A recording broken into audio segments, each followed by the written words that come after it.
बंदोल को बोल के गाता बने, जिसको जानना था उसको जाना नहीं।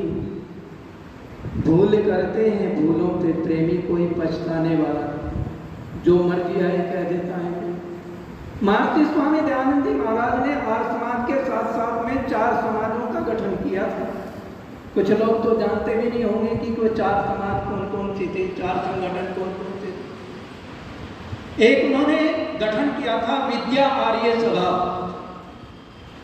उसको कार्य सौंपा कि विद्या किस प्रकार की होती है, अविद्या किसे कहते हैं, विद्या किसे कहते हैं, अविद्या और विद्या का आभास लोगों को कराएं और विद्या से छुड़ाकर अविद्या से छुड़ाकर विद्या को उनमें स्थापित करें। ये विद्वानों का काम है। तो उसमें उन्होंने विद्या आर्य सभा का गठन किया। और आज जो अयोग्य लोग बैठे हैं ना, कुछ का कुछ भोंक देते हैं, मंत्री बना करके बैठा दिए हैं, विधायक बने बैठे हैं, सांसद बने बैठे हैं, जिन्हें बोलने का पता नहीं है, संसद में बैठकर ही आंख मार रहे हैं। ऐसे ऐसे निकम्मे लोग कुछ का कुछ बोल रहे हैं जिन्हें पता नहीं है बोलने का। संसद में, राज्यसभा में, विधानसभा में ऐसे लोगों को चुन करके भेजें, उनका चुनाव करें, उनका गठन करें। वो काम किसका था? राज आर्य सभा का। और वो राज आर्य सभा ऊपर से लेकर नीचे तक जो है उसकी इकाइयां बने, और जो अच्छा व्यक्ति हो, जो समाज के कल्याण की बात करता हो, जो समाज को रास्ता दिखाने वाला हो, समाज को अंधकार से निकाल करके प्रकाश की ओर ले जाने वाला हो, ऐसे व्यक्ति को राज आर्य सभा का गठन करना चाहिए। और राज्यसभा में, विधानसभा में और लोकसभा में ऐसे लोगों को भेजना चाहिए। तो ये ऋषि का सपना था कि वो कार्य करेगी राज आर्य विद्या आर्य सभा, राज आर्य सभा और आर्य समाज, इनका गठन किया ऋषि। और एक कुमार आर्य सभा, उसका जो है नौजवानों को तैयार करना, जिसकी जैसी क्षमता है, जैसी जिसकी बुद्धि है, उसको वैसा ही शिक्षा दे करके जो राज्य का कार्य करना चाहता है राज्य का करे, जो कृषि का कार्य करना चाहता है ब्रह्मचारियों को वो कृषि का कार्य करे, जो वाणिज्य का कार्य करना चाहता है वो वाणिज्य का कार्य करे, और जो धर्म का प्रचार करना चाहता है वो धार्मिक हो, धर्म का प्रचार करे। तो ये ऋषि का सपना था। परंतु आज वो हमारी विद्या आर्य सभा, राज आर्य सभा, धर्म आर्य सभा, वो धर्म किसको कहते हैं, अधर्म क्या है, वो सब जो है लुप्त होकर के बैठे। तभी तो आज धर्म आर्य सभा नहीं, अधर्मी लोग कुछ का कुछ बोल देते हैं। एक पाखंडी, 3 पाखंडी है, 3। महर्षि स्वामी दयानंद जी ने ऐसे पाखंडियों को क्या कहा है? लाल भुजक्कड़। लाल भुजक्कड़ की कथा एक सत्याग्रह प्रकाश में स्वामी जी ने दी। सारे लोग जो थे अनपढ़ लोग थे, जानते नहीं थे। वहां तो हाथी निकल करके चला गया, गांव के पास से हाथी, उसकी पैर हो गई, बड़े बड़े पैर थे। अब सबने विचार किया कि यहां तो कौन गया, क्या हो सकता है, चलो लाल भुजक्कड़ से पूछते हैं। लाल भुजक्कड़ को बुलाया गया और लाल भुजक्कड़ पहले तो रोने लगे, बहुत देर तक रोते रहे, और फिर बड़े जोर जोर से ठाके लगा करके हंसने लगे। लोगों ने पूछा क्या बात है, आप पहले हंसे हो ठाके लगा करके, पहले रोए हो फिर हंस रहे हो, ये क्या कारण है? कि रोया तो मैं इसलिए कि मेरे मरने के बाद में तुम्हें ये जानकारी कौन देगा, कौन बताएगा ऐसी बातें जब मैं मर जाऊंगा। और हंसा मैं इसलिए कि मेरे सिवा कोई बताने वाला है ही नहीं संसार में। तो महाराज बताइए क्या, किसके पैर हैं, किसके पैरों के निशान हैं? तो उन्होंने क्या कहा लाल भुजक्कड़ ने कि लाल भुजक्कड़ जानिया, लाल भुजक्कड़ जानिया और न जाना कोई, पैर में चक्की बांधकर हिरणा कूदा जाए। यहाँ हिरण जो है पैर में चक्की बांध करके गया। तो ऐसे ही लाल भुजक्कड़ 2 बैठे, 3-4 बैठे, वो कह रहे हैं स्त्री को गायत्री पढ़ने का अधिकार नहीं है। मैंने एक दिन उसको भोग मिला दिया, देव की नमस्ते, मिल तो गया, फोन बात भी करी, पर फिर काट दिया। कौन लगा? मैं क्रमवीर शास्त्री बोल रहा हूँ। ये कहाँ लिखा है कि स्त्रियों को गायत्री नहीं पढ़ना चाहिए?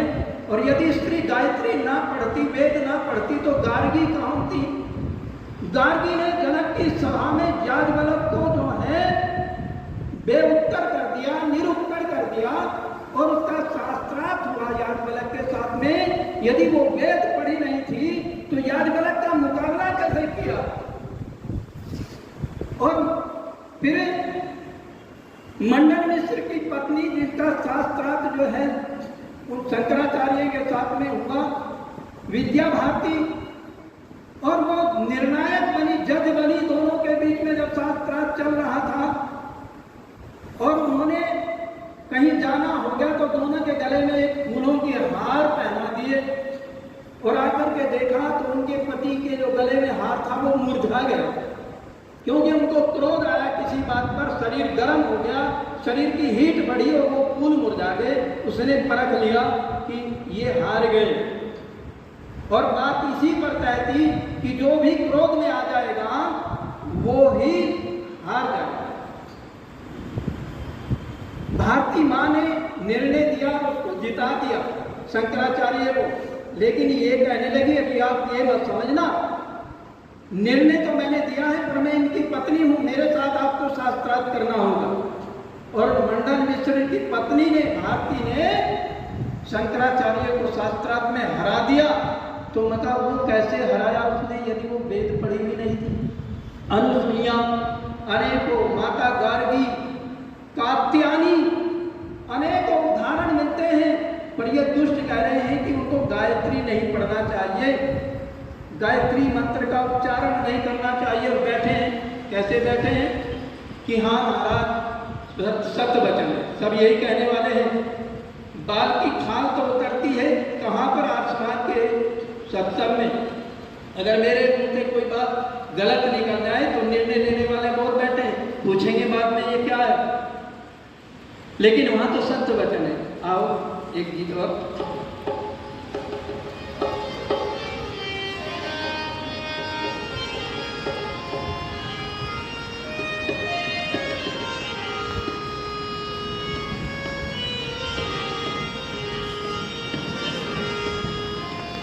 हम तुम सारे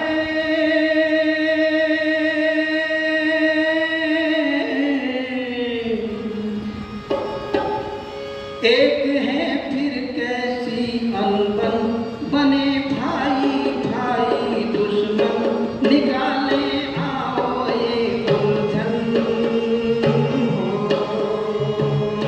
हम तुम सारे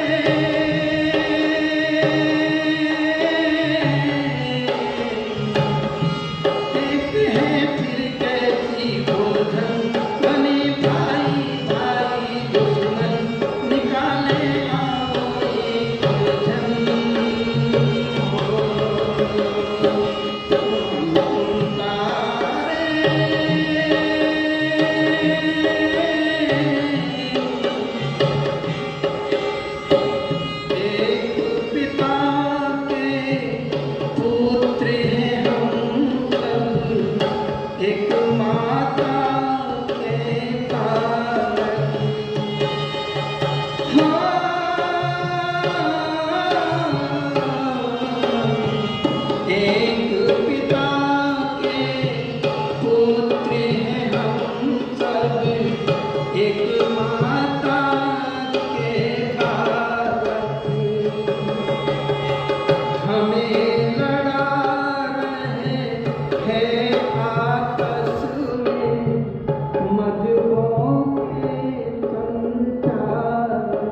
सोने की परख की खातिर जैसे हो उत्तम कशोरी।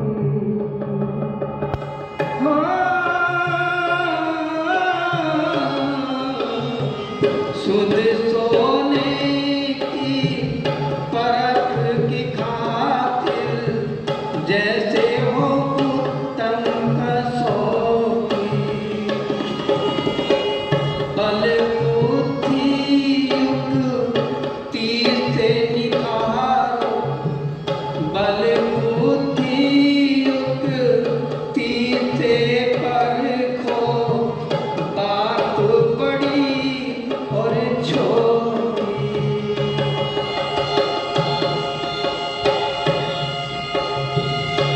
सत्य अस्त्य और विवेक जाने बिना ये टेक, सत्य अस्त्य विवेक जाने बिना ये टेक, गाते न सत्य वचन हो तुम सारे।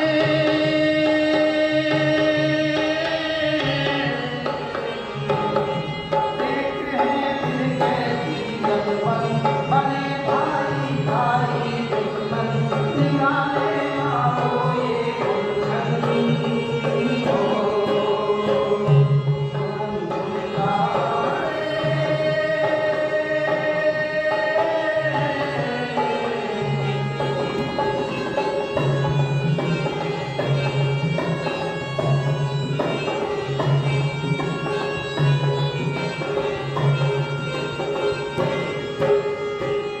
ईश्वर ने कहा मनुष्य बनो तुम, हमने बना नई जाति।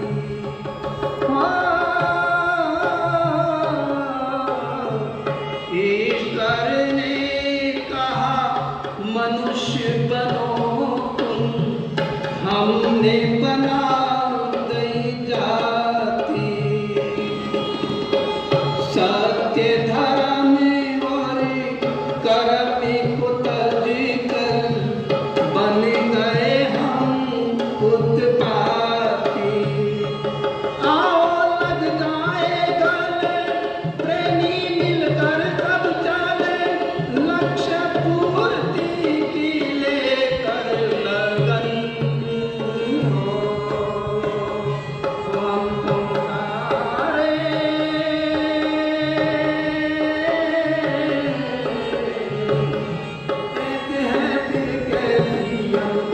बने भाई भाई दुश्मन, निकाले आओ ये उलझन हो हम तुम सारे।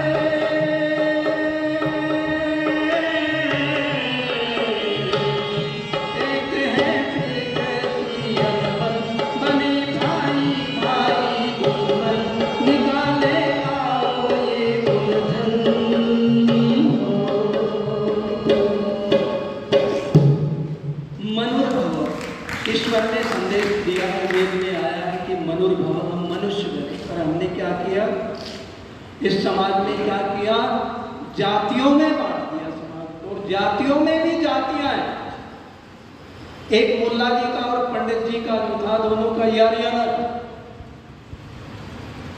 एक दिन उसने कहा यार मैं भी देखता हूं तुम नमाज कैसे पढ़ते हो। कहने लगे ऐसे ही करना पड़ेगा जैसे हम कर रहे हैं, बस ऐसे करते रहिए, नहीं तो लोगों को पता लग गया ना तो फिर मामला गड़बड़ हो जाए। वो भी जाकर के ऐसे नियत मानते हैं जैसे करते हैं, वो करने लगा। पर वो परख लिया, किसी ने देख लिया कि वो कर तो रहा, बोल नहीं रहा। एक ने पूछ लिया कि आप कौन हैं। एकदम से मन में से निकल गई बात कि हम तो पंडित हैं।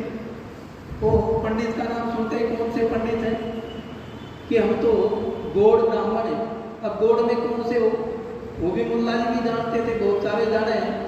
एक डिबेट पर आते हैं, बहुत सारी बात जानते हैं वेद की, वेद के बोलते हैं। तो जातियों में बांट दिया, फिरकों में बांट दिया। लेकिन मनुष्य की तो एक जाति है। जाति क्या है?